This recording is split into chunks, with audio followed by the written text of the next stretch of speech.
Bienvenue à cette nouvelle exploration. Aujourd'hui, on se penche sur un document assez unique qui nous a été partagé, intitulé 3-54 Israël Mergerk Play.pdf. Oui, Et ce texte propose une lecture pour le moins particulière, oui, hein. Il fait un parallèle très détaillé entre l'histoire, bon, bien connue du livre d'Esther, et les prophéties assez complexes des livres de l'Apocalypse et de Daniel. c'est ça. Une lecture très spécifique. Alors, soyons clairs, ce n'est pas une interprétation classique ou majoritaire du livre d'Esther, qu'on Ouais. soit bien d'accord. Non, pas du tout. C'est une analyse biblique spécifique qui tisse tout un réseau de liens symboliques, en fait. Notre mission aujourd'hui, c'est de décortiquer cette vision des choses, de comprendre comment l'auteur, enfin l'auteur de ce document, voit Aman, Esther, Mardoché et même le roi Assuérus Oui, comme des symboles, des figures qui annonceraient Satan, l'Église ou encore la fameuse bête de l'Apocalypse. On va essayer de suivre le fil de cette pensée, de voir comment ça s'imbrique, quoi. comment tout ça s'articule dans une vision globale? Voilà, une vision des alliances divines et des événements de la fin des temps, mais selon cette source précise. Insistons là-dessus. Tout à fait. C'est le point de vue de ce texte qu'on analyse. Bon, c'est un sacré programme. Alors allons-y, plongeons là-dedans. Le document démarre fort, n'est-ce pas? Avec cette affirmation sur Amman. Effectivement, ça commence direct avec une clé de lecture symbolique, forte. Amant qui, dans le récit d'Esther, est fou de rage parce que Mardoché refuse de se prosterner devant lui. Oui, est interprété ici comme une figure de Satan. Son plan d'extermination de tout le peuple juif devient alors le symbole du désir de Satan de détruire le peuple de Dieu, précisément parce que ce peuple refuse de l'adorer. C'est vraiment le point de départ de toute l'analyse. D'accord. Et ça ne s'arrête pas là. La source attribue des rôles très précis tirés de l'Apocalypse, si j'ai bien suivi. Exactement. L'interprétation va plus loin et superpose les figures. Aman est identifié à la prostituée de Babylone, cette figure, assez énigmatique d'Apocalypse 17. Oui, souvent vu comme un système mondial corrompu. C'est ça, religieux ou politique, peu importe ici. Et le roi Assuérus, celui qui donne le pouvoir à Aman au début, eh bien, il incarnerait la bête écarlate, cette autre figure d'Apocalypse sur laquelle la prostituée est assise. Ah oui. La logique ici, c'est que Aman, donc Satan la prostituée, a besoin de l'autorité, du pouvoir du roi, la bête, pour mettre son plan à exécution. C'est une lecture qui se base directement sur Apocalypse 17, verset 3. D'accord, c'est une grille de lecture assez systématique, on dirait. Et même le timing choisi par Aman, ce fameux tirage au sort, le pour, ça aussi c'est interprété. Oui, rien n'est laissé au hasard dans cette analyse. Le sort désigne le mois d'Adar, le 12e mois, le dernier de l'année juive. Et l'auteur y voit un symbole possible de la dernière semaine d'année. La prophétie de Daniel. Exactement, Daniel 9. Cette semaine est souvent interprétée dans les cercles eschatologiques comme une période cruciale, juste avant la fin. Ça coïnciderait, selon cette lecture, avec le moment où Satan, sentant que sa fin approche, comme le dit Apocalypse 12, lancerait une attaque désespérée contre le peuple de Dieu. Attendez, mais il y a même une autre interprétation qui est proposée pour les mêmes personnages. J'ai lu ça aussi. C'est ça. Une nuance ou une alternative est présentée. Aman pourrait toujours symboliser Satan, mais plutôt dans son rôle d'accusateur, tu vois. Celui qui pointe les fautes du peuple de Dieu, un peu comme dans l'histoire de Job. Ah, d'accord. Et dans ce cas, le roi Assuérus change de rôle. Il représenterait Dieu lui-même. Dieu. Oui, Dieu qui autorise Satan à éprouver les croyants, comme dans Job aussi, mais pour une durée limitée. Et cette durée serait les fameux 42 mois. Ceux de l'Apocalypse. Voilà, Apocalypse 13, souvent vu comme une période de grande tribulation. Le but ultime de Dieu dans cette optique serait de purifier sa création du péché. Du coup, le premier décret d'Aman, celui qui condamne les Juifs, symboliserait cette permission divine donnée à Satan d'agir. C'est fascinant de voir comment les mêmes éléments peuvent être lus de différentes manières, même au sein d'une seule interprétation. Et la source insiste sur qui est visé par Satan. C'est précis. Oui, c'est un point crucial qui est souligné. La cible de Satan, ce sont uniquement ceux qui adorent Dieu fidèlement. Pourquoi cette distinction? Parce que selon l'argumentaire du texte, ceux qui désobéissent déjà, ils ne représentent pas une menace pour Satan. Ils ne peuvent ni témoigner de la vérité, des commandements de Dieu, ni servir de preuve lors du jugement final de Satan. Le document cite 2 Corinthiens 4 pour dire que l'incrédulité aveugle déjà ces personnes, en quelque sorte. D'accord. D'ailleurs, une autre tactique de Satan serait simplement de corrompre les croyants. Une forme de destruction spirituelle, quoi. Et on retrouve cette idée de loi utilisée comme une arme, comme Aman avec le décret royal. Exactement. Haman utilise un décret royal, une loi officielle, pour rendre légal son projet de massacre. L'analyse fait un parallèle direct. Satan utilisera ce que le texte appelle la loi de la bête. C'est-à-dire l'obligation d'adorer son image, comme c'est décrit dans Apocalypse 13, pour forcer les croyants à désobéir au commandement de Dieu. C'est un écho à l'histoire de Daniel et ses compagnons qui refusent d'adorer la statue d'or. Oui, bien sûr. Et la source suggère, en citant Job, que Satan se trompe lourdement en pensant que la simple peur de la mort physique suffira à faire plier tout le monde.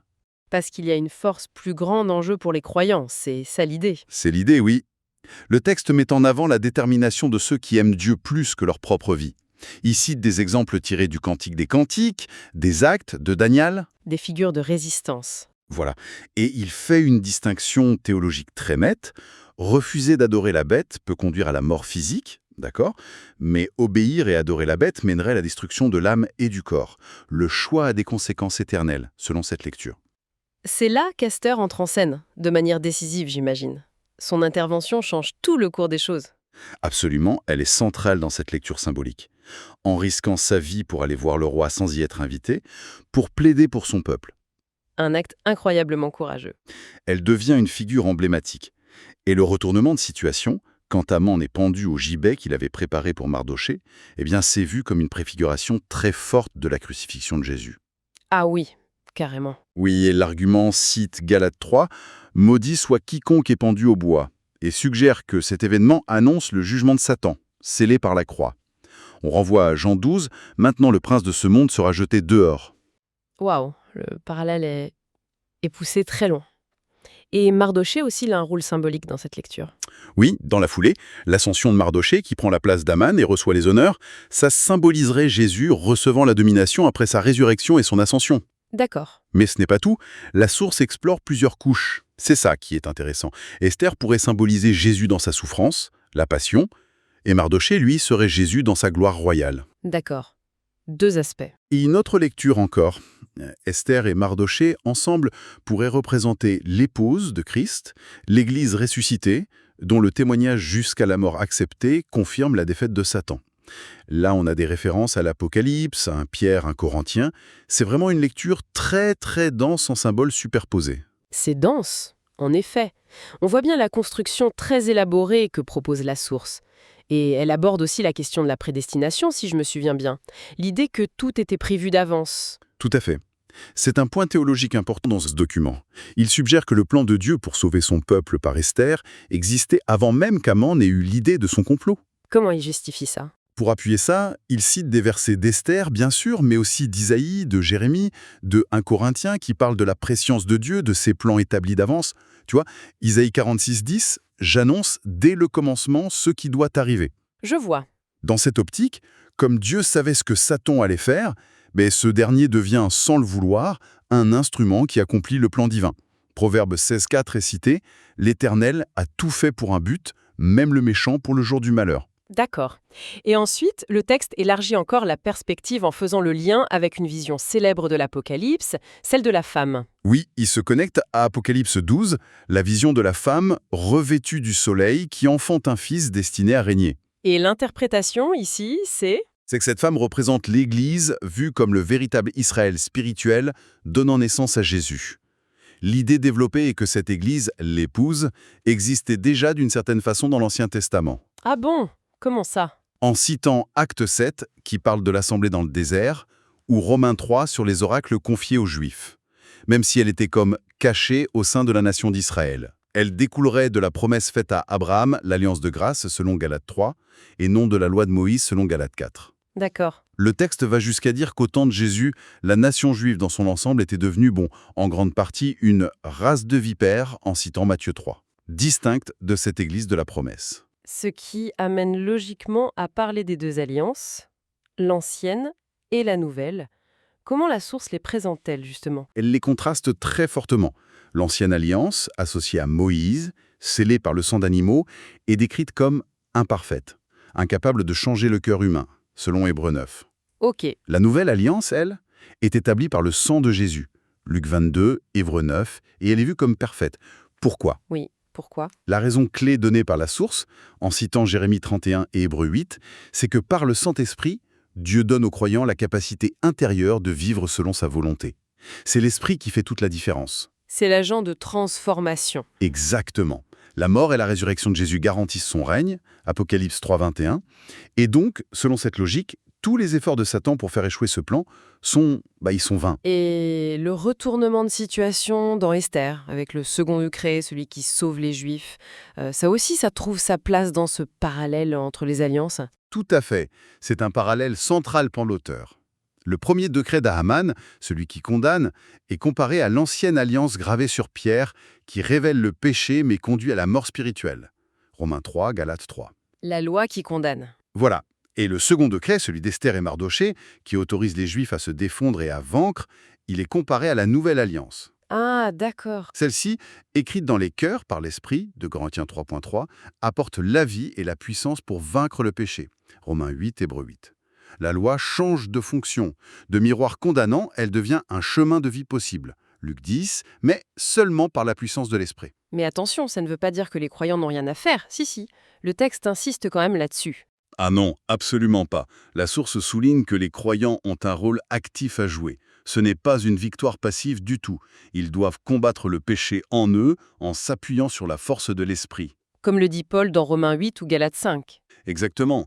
Le but est de ne pas finir par être disqualifié ou jugé avec les ennemis. Romains 7, 1 Corinthiens 9. Il y a une responsabilité personnelle forte qui est mise en avant, c'est clair. Et toute cette lecture d'Esther est ensuite projetée sur une chronologie prophétique assez précise de la fin des temps, c'est ça quoi? C'est ça. L'analyse se focalise sur ce qu'elle appelle la première moitié de la semaine, en référence implicite à Daniel 9, durant cette période qui correspondrait aux 42 mois. De persécution dans l'Apocalypse. Voilà, Dieu permettrait à Satan, via la bête et son image, de persécuter les saints. Apocalypse 13.7. Ça, c'est l'équivalent du premier décret d'Aman. Mais, et c'est le point clé, en même temps, Dieu donnerait aux croyants une force intérieure exceptionnelle pour l'aimer plus que leur vie. Le nouveau décret intérieur. C'est ça, rendu possible par le Saint-Esprit. Le texte parle ici de la pluie de l'arrière-saison, une effusion spéciale de l'Esprit sur les 144 000 Apocalypse 7 et 14. et sur les deux témoins d'Apocalypse 10 et 11. Les 144 000 et les deux témoins. Oui, ce sont ces figures un peu mystérieuses de l'Apocalypse qui jouent un rôle clé dans les temps de la fin, selon beaucoup d'interprétations, en effet. Exactement. Et selon cette source, leur témoignage fidèle jusqu'au martyr, pour certains, Apocalypse 12.11, est cité conduit à la défaite morale et spirituelle de Satan. Apocalypse 6, les âmes sous l'autel. Oui. Ainsi, au jour qui semblait fixé pour leur destruction, comme dans Esther 9, eh bien le peuple de Dieu serait victorieux. Pendant ces 42 mois, les deux témoins et les 144 000 s'opposeraient activement au pouvoir de la bête, armés d'une puissance divine, Apocalypse 11, Zacharie 12. D'accord. Tout ce conflit mènerait alors au retour de Jésus et au jugement final de Satan. C'est la conclusion logique. C'est la suite logique dans cette chronologie, oui. Le retour de Jésus marquerait la fin de cette période de conflit. Satan serait alors jugé et neutralisé, d'abord lié dans l'abîme, une référence à Ésaïe 24, puis jeté définitivement dans les temps de feu, comme le dit Apocalypse 20. Et pendant ce temps, les deux témoins protègent. Voilà, durant la tribulation, les deux témoins sont vus comme des protecteurs du peuple de Dieu. Apocalypse 11.5, si quelqu'un veut leur faire du mal, du feu sort de leur bouche. Impressionnant. Et la fin de cette période, c'est ce qu'on appelle la grande tribulation. Oui, le texte utilise ce terme, tiré de Matthieu 24, pour désigner cette période de persécution intense, mais aussi de témoignage puissant. Et elle se conclurait par ce que l'Apocalypse nomme la première résurrection. C'est Apocalypse 11 aussi, ou 20. L'auteur semble lier ça à Apocalypse 11, 14, 15. Le 7e ange sonna. Le royaume du monde est remis à notre Seigneur et peut-être implicitement à Apocalypse 20. À ce moment-là, les croyants fidèles, morts et vivants, seraient enlevés. L'enlèvement. Oui, la justice des commandements de Dieu serait prouvée aux yeux de l'univers et le jugement de Satan et de ses partisans commencerait, Apocalypse 11, 18, le temps de juger les morts. Ok, c'est une vision très structurée des événements finaux. Mais ce qui revient sans cesse, j'ai l'impression, c'est que la victoire ne vient pas des humains eux-mêmes. C'est le leitmotiv absolu. La victoire des croyants ne dépend pas de leur propre force. Luc 10, 30 est cité « Je vous envoie comme des agneaux au milieu des loups ». mais entièrement de la présence du Saint-Esprit en eux. Marc 13, 11, « Ce n'est pas vous qui parlerez, mais l'Esprit Saint ». D'accord. Et cette présence n'est possible que grâce au sacrifice de Jésus.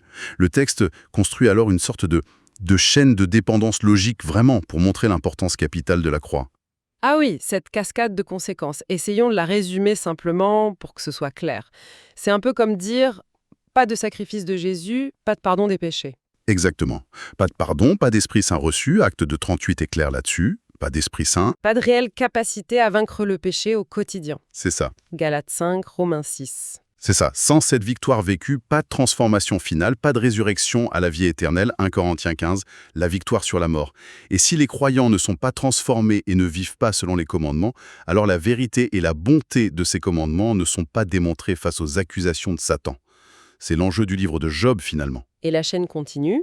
Sans cette preuve vivante, les commandements ne peuvent pas servir de base juste pour le jugement dernier. Jean 12, la parole que j'ai annoncée, c'est elle qui le jugera. Précisément, si le péché n'est pas jugé, il n'est pas reconnu comme réellement mauvais. 1 Jean 1, si nous disons que nous n'avons pas de péché, et sans ce jugement final, le projet de Dieu de purifier sa création ne serait pas complet. Apocalypse 11 encore, détruire ceux qui détruisent la terre. C'est ça l'idée générale, s'interdépendance totale. D'accord, je crois qu'on saisit la logique. C'est exactement ça. Et pour boucler la boucle, l'idée est que chaque étape dépend de la précédente, et tout repose sur l'acte initial de Jésus. La source insiste particulièrement sur le moment de la croix où Jésus se sent abandonné par le Père, ce cri rapporté dans les évangiles. C'est ce renoncement total qui, selon cette lecture, débloque absolument tout. Le salut, la défaite de Satan et l'élimination finale du péché. Jean 12, 31 revient souvent. D'accord. Les 2 décrets d'Esther et les 2 alliances sont vus comme les instruments de Dieu pour parfaire le libre arbitre des créatures et achever la création en éliminant le péché. C'est une vision très théologique de l'histoire. Bon, récapitulons un peu tout ça. Ce document qu'on a exploré aujourd'hui, il propose une lecture vraiment très particulière d'Esther, hein.